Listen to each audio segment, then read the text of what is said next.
परम आदरणीय हमारे जितने भी मित्र हैं, मैं सुदामा प्रजापति दोनों हाथ जोड़ के नमन करता हूं, प्रणाम करता हूं।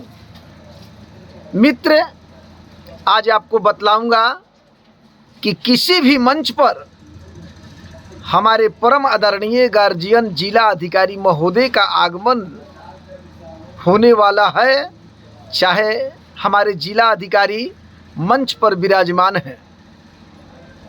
अगर उनको आपको सम्मानित करना है तो किस तरीक़ा से उनको मंच पर सम्मानित किया जाता है।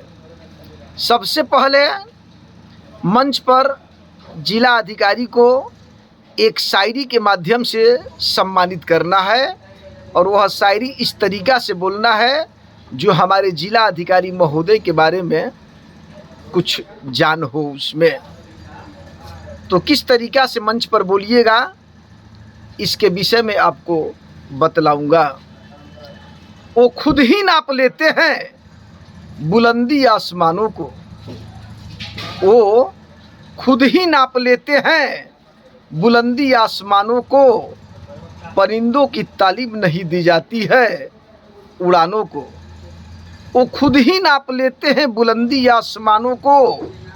परिंदों की तालीम नहीं दी जाती है उड़ानों को। महकना और महकाना तो काम है फूलों का।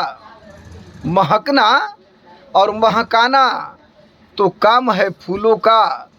खुशबू मोहताज नहीं होती कभी कदरदानों को। खुशबू मोहताज नहीं होती कभी कदरदानों को। तो एक बार हमारे जिला अधिकारी के लिए जोरदार तालियों से स्वागत कीजिए। जय हिंद, जय भारत।